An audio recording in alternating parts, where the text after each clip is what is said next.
దశమ భాగాల గురించి చాలా ఇల్యూషన్స్ ఉంటాయి, చాలా రాంగ్ అజంప్షన్స్ ఉన్నాయి, చాలా రాంగ్ ఇమాజినేషన్స్ చేసుకుంటున్నారు.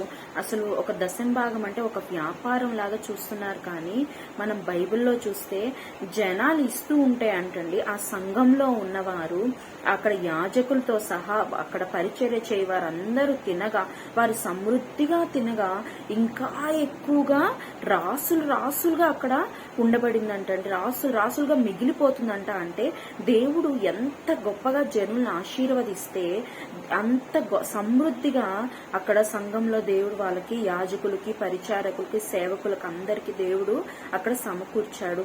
మరి ఇక్కడ ఏదో ఒక సేవకులుగా, ఒక పాస్టర్గా లేదా ఏదైనా సరే జనాల్ని మనం ఎప్పుడు ఫోర్స్ చేయకూడదు. వారి చేతి పేపర్లు ఇచ్చేసి మీరు పెట్టవలసిందే, లేదా మీరు పెట్టకపోతే ఇలా అయిపోతారు, ఇలా శాపం మీ మీదకి వస్తుందని చెప్పేసి శపించడం కాదు. కానీ అసలు మనం అలా చేయకూడదు, మనం వారిని తీర్పు తీర్చకూడదు. కానీ దేవుడే న్యాయవాదిగా ఉండి ఎవరికి ఏ ప్రతిఫలం ఇయ్యాలో దేవుడే చూసుకుంటాడు. మరి దేవుడు అంటున్నాడు, పాత నిబంధనలో అయితే మీ దశమ భాగాలను ఇవ్వని అంటారు, కానీ నూతన నిబంధనలు అయితే మీరు వర్ధిల్లిన కొలది మీకు కలిగినది ఇవ్వమని దేవుడు చెప్తున్నాడు.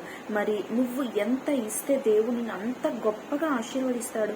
నువ్వు డబల్ ఇస్తున్నావా, క్వాడ్రపుల్ గా దేవుడు నిన్ను ఆశీర్వదిస్తాడు. అంతేకాని ఎవరో ఏదో చెప్పారని, ఎవరో ఏదో అంటున్నారని చెప్పేసి నువ్వు పక్క త్రోవకు వెళ్ళొద్దు. నిన్ను డైవర్ట్ చేయాలని చూస్తున్నావా, నువ్వు డైవర్ట్ చేయి తప్ప నువ్వు డైవర్ట్ అవ్వద్దు. అండ్ ఇంకా ఎంతో మంది దీన్ని ఒక వ్యాపారంగా చూస్తున్నారు, దీన్ని ఒక వ్యసనంగా చూస్తున్నారు. కానీ దేవుడే చెప్తున్నాడు, నీ దశమ భాగాన్ని దేవుడికి ఇవ్వాలి. నువ్వు వర్ధిల్లిన కొలది దేవునికి ఇవ్వాలి. కనుక నువ్వు దేవునికి ఆశీర్వాదం పొందు. నిన్ను ఎవరు నీ ఆశీర్వాదాన్ని తక్కువ చేయలేరు.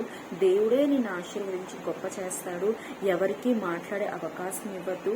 దేవుని ఆశీర్వదించును గాక. ఆమేన్.